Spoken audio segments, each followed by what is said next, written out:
So friends, आज electromagnetic spectrum में हम आगे की दो वेव्स के बारे में बात कर रहे हैं। तो इसके अंदर से पहली या फिर चौथी है विजिबल लाइट या फिर विजिबल वेव्स। अब विजिबल लाइट की डिस्कवरी कब, किसने, कहाँ की, ये बात कहना तो बहुत मुश्किल है, लेकिन विबग्योर की डिस्कवरी सर आइजैक न्यूटन ने की थी।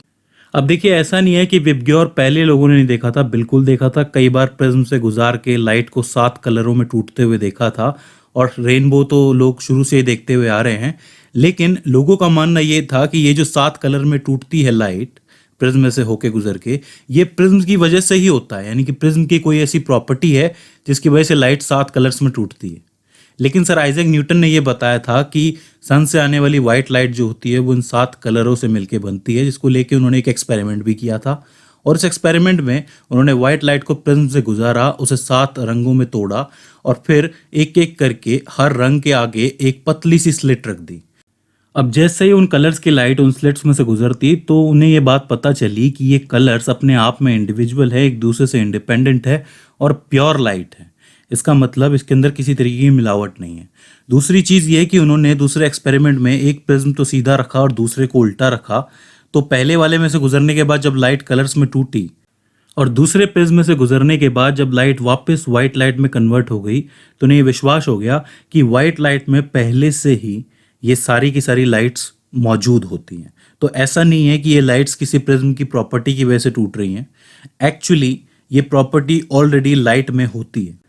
प्रिज्म तो बस इसकी हेल्प करता है अपने एंगल्स की मदद से। तो इसलिए हम कह सकते हैं कि इसकी डिस्कवरी सर आइजैक न्यूटन ने ही की थी। अब बात करें इसकी वेवलेंथ की, तो देखिए आपको पता है कि इन विबग्योर की सबकी अपनी अपनी वेवलेंथ होती है, अपनी अपनी फ्रीक्वेंसी होती है। इसलिए मैं एक साथ इसकी वेवलेंथ बताना चाहूँगा कि इसकी वेवलेंथ एक्चुअली 4 × 10⁻⁻7 से 7 × 10⁻⁻7 मीटर तक हो सकती है। मतलब जिसको आप लोग 400 नैनोमीटर्स और 700 नैनोमीटर्स भी कहते हैं। इसी तरीके से इसकी फ्रीक्वेंसी भी 8 × 10⁻14 से लेके 4 × 10⁻14 तक हो सकती है।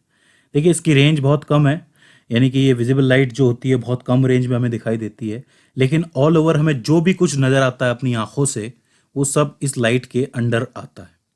बात करें अगर इसके सोर्स की, तो इसका सबसे बड़ा सोर्स आपको पता है, इसका सबसे बड़ा सोर्स सन होगा। इसके अलावा light bulbs, atomic sparks, fire वगैरह वगैरह और भी बहुत से सोर्सेस हैं।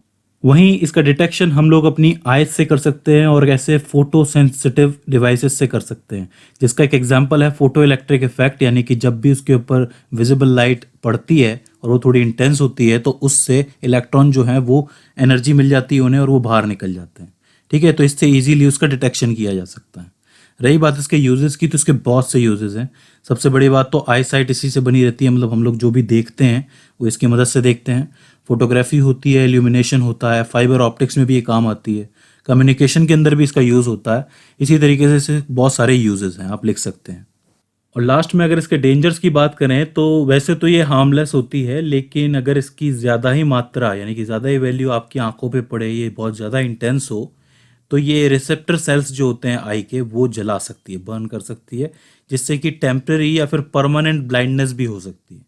तो ये भी नुकसानदायक तो हो सकती है अगर ज़्यादा वैल्यू में आ जाए, ज़्यादा मात्रा में आ जाए। तो हमारी अगली वेव जो है वो है इंफ्रारेड वेव। अब देखिए, इंफ्रारेड वेव की डिस्कवरी 1800 में एक बहुत ही famous astronomer sir William Herschel ने की थी। विलियम हर्शल ने ग्लास प्रिज्म और सनलाइट का एक्सपेरिमेंट किया, जहां पर वो रेनबो में कन्वर्ट कर रहे थे लाइट को, और उसी दौरान वो ये जानना चाहते थे कि हर कलर की लाइट के साथ कितनी हीट ट्रेवल करके आती है। लेकिन उन्हें रियलाइज हुआ कि इन सब कलर्स के अलावा रेड लाइट के पास एक ऐसी रेडिएशन भी है जो कि हीट लेके आती है, लेकिन वो इनविजिबल है। तो उन्होंने कहा कि ये भी एक रेडिएशन है इन सभी की तरीके से, लेकिन ये रेड के ऊपर है, इसलिए ये इंफ्रारेड कहलाएगी। जैसा कि मैंने आपको बताया था कि वायलेट के नीचे आई थी अल्ट्रा वायलेट, और रेड के ऊपर आएगी इंफ्रारेड। हालांकि इसकी एनर्जी विजिबल लाइट से कम थी, लेकिन ये फिर भी हीट कंटेन करके अपने साथ लेके आ रही थी। तो ये एक ऐसी रेडिएशन थी जिसके अंदर हीट और एनर्जी तो थी, लेकिन ये इनविजिबल थी, तो ये हमारे काम आ सकती थी।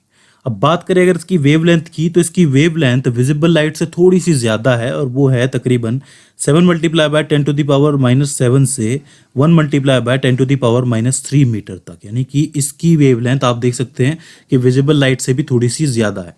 बात करें अगर इसकी फ्रीक्वेंसी की, तो इसकी फ्रीक्वेंसी तकरीबन उससे कम है, मतलब विजिबल लाइट से कम है इसकी फ्रीक्वेंसी, क्योंकि इसकी वेवलेंथ ज़्यादा है, इसलिए 3 मल्टीप्लाई बाय 10⁻11 से लेके 4 मल्टीप्लाई बाय 10⁻14 तक की इसकी फ्रीक्वेंसी है।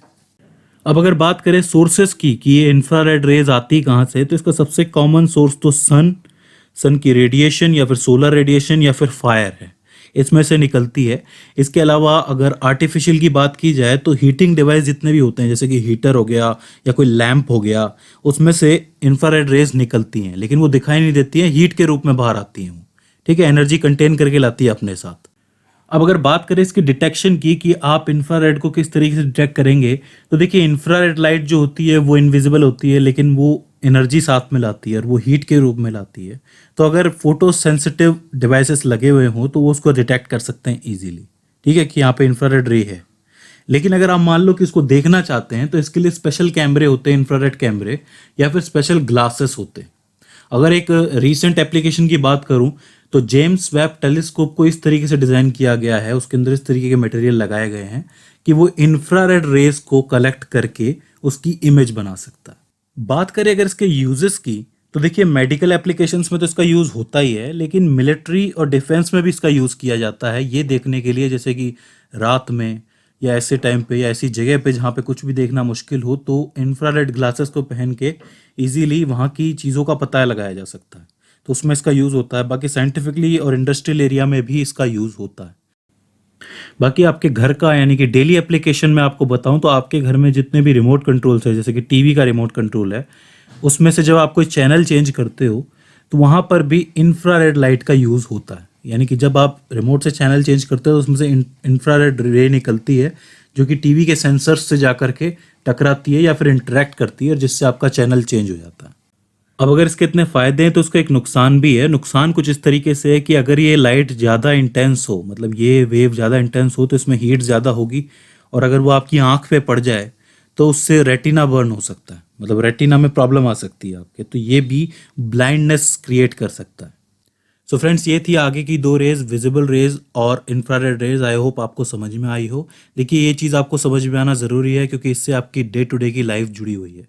इसके अलावा भी इसके अंदर आपको कोई क्वेश्चन आता है, कोई क्वेरी आती है, कोई दिक्कत आती है, या फिर हमसे कोई गलती हो जाती है, तो आप कमेंट सेक्शन के ज़रिए हमें बता सकते हैं। सो फ्रेंड्स, आज की इस वीडियो के अंदर बस इतना ही। सी यू इन द नेक्स्ट।